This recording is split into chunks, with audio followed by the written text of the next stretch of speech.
Hi guys, Euphoria Season 3, you know the drill, we've done this a couple times, so let's get straight into the episode. And this one wrecked me, especially Cal's storyline, which I did not expect. I said last episode, it's like one of my favorite storylines, the one between Jules and Cal, but I did not expect Cal's storyline even to happen or to impact me this much. That is actually where we start off in the beginning. So it's a throwback or a memory type vibe back to the 90s. Cal was in school and he's having a big old time with his best buddy and doing wrestling and all that stuff and dating a girl. And the whole time the focus is on Cal and his friend. And at some point I saw the scene where he was looking at the leg and I didn't at that point realize who that is. I thought that was Nate at first. I saw it in a trailer or somewhere. But even for this episode, I thought that was Nate at first, and then I realized no, this is Cal. But when he was back in school, there were so many dicks and cocks in the first 10 minutes of the episode. But it was a really good story. It was really compelling. The build up, it felt like a whole show within Euphoria. It felt separate, but at the same time completely immersed in the whole storyline. Just the two of them.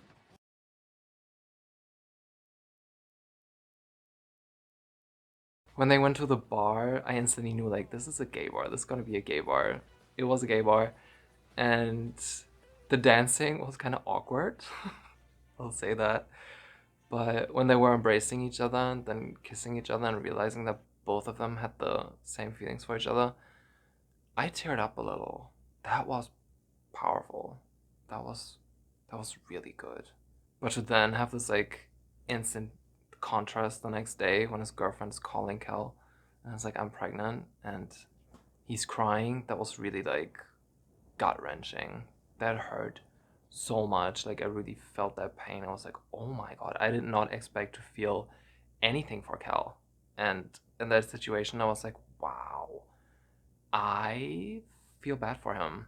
And that kind of progressed within the episode, and I watched the behind the scenes where the producers are talking about this, and it was kind of intentional that you are rethinking the feelings you have towards Cal and his character, and that worked. The producers are geniuses. I swear to God, no show is putting me on an emotional roller coaster like this show, and I love it. I can't wait to see where that story with Cal and his friend is progressing. Did he go back? Did he never reach out to that guy again?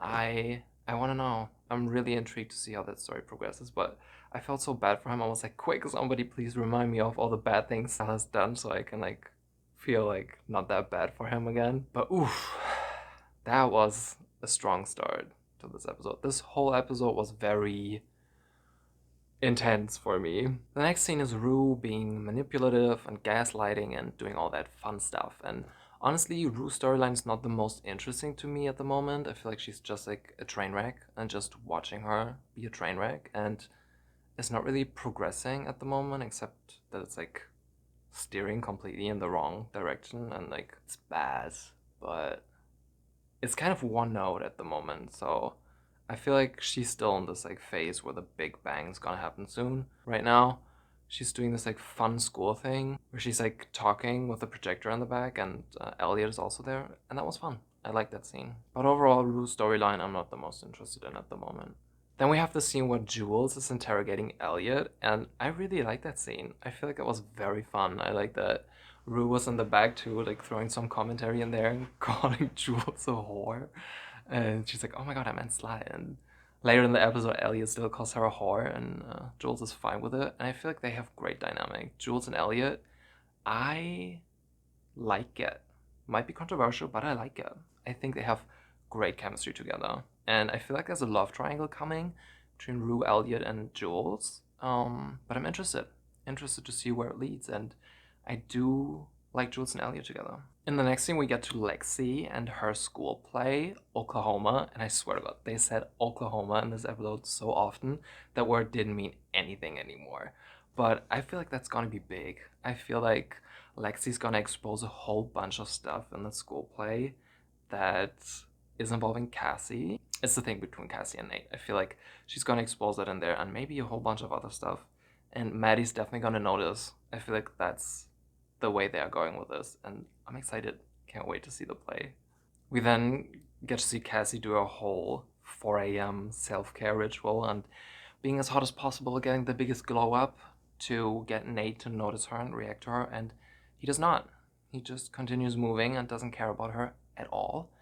And that scene was really funny where she was like vigorously scrubbing like with the skincare tool, and she looked so unhinged. I loved that. That was so good. And then we get that iconic scene with Maddie and Cassie both wearing the same outfit, and Cassie's like, "Oh, my class is the other way."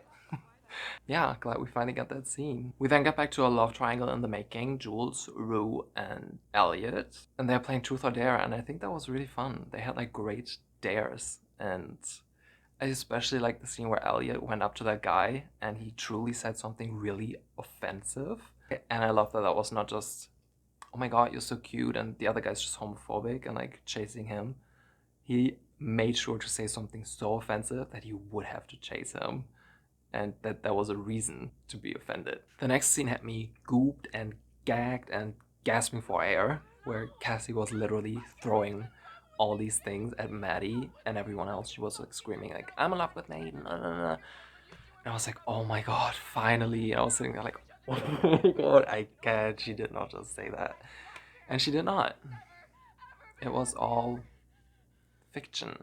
And they did that another time with Cal when he was laying on the sofa, and then they showed Nate calling his dad for dinner, and he shot himself, but he, of course, he did not. But this time they like instantly switched back to Cal laying on the couch, so you instantly knew that was not true. But the first time they let the scene like run for so long, like Cassie just screamed everything, and they showed everybody's face, like Rue reacting, Lexi reacting, Maddie reacting, Lexi reacting again, and then it was just like, no, she didn't say that. And I was like, ah, you cheeky bastards.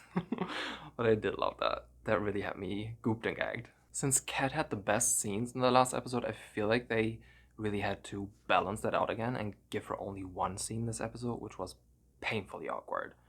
And that was it. It was the dinner. It was fucking awkward. Don't want to talk about it. Don't have anything to say except really awkward. We then get to see Cassie and Nate fucking upstairs and Cal and his wife downstairs, and that was so sad when they were sitting there like Nate's mom was like, "Oh, what it would be like to be in high school again, and I wish I would be there again." And Cal was like, "Yeah. Yeah."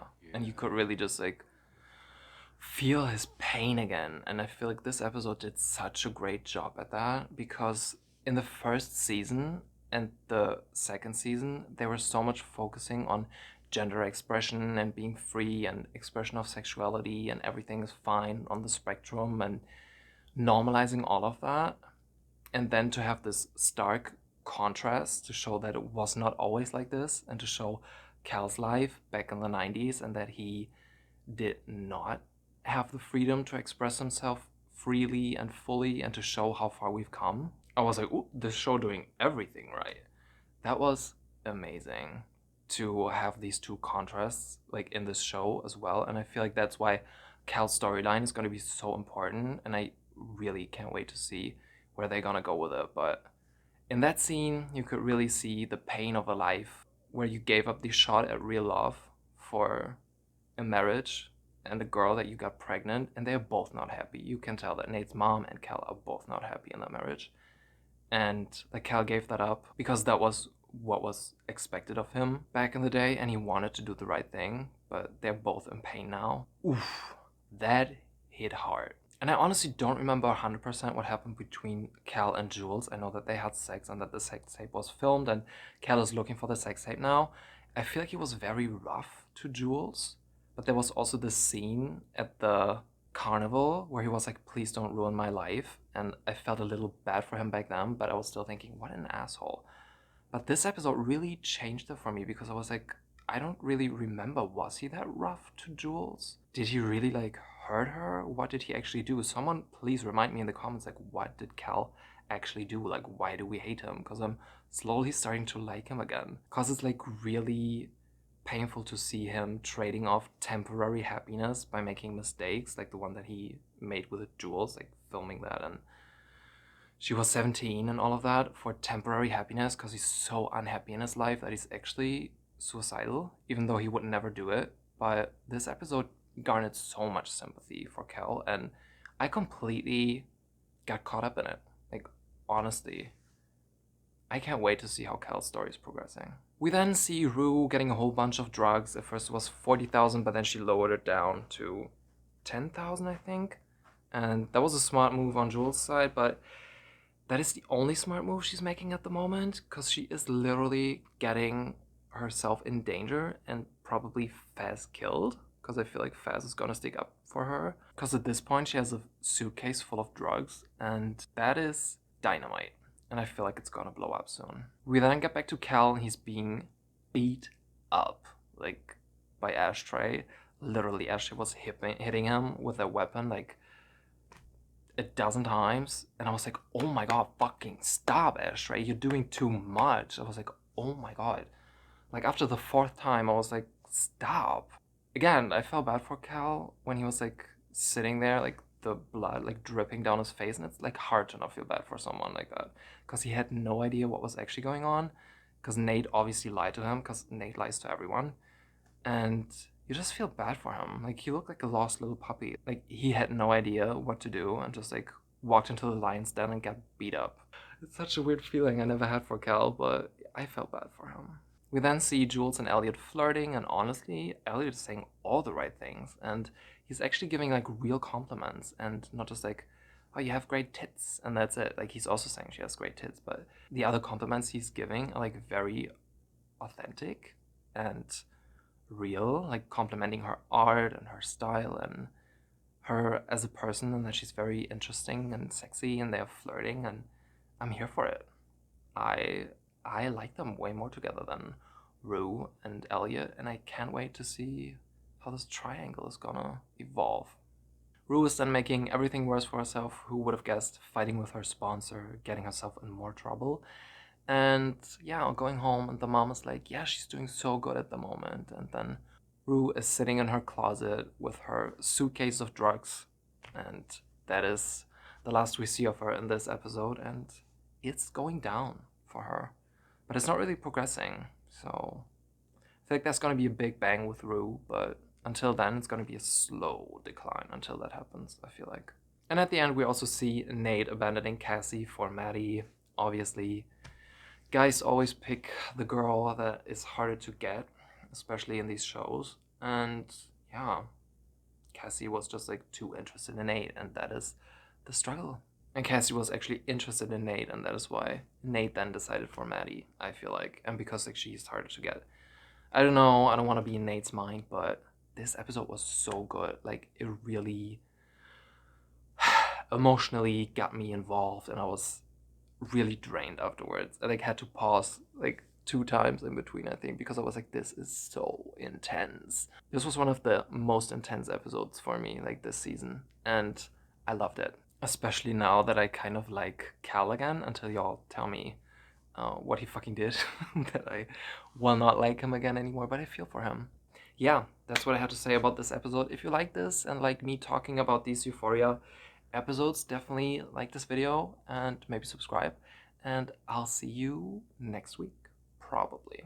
I'll do these until I don't have anything to say about an episode anymore, but I don't see that happening, so I'll probably do all of them. Okay, bye.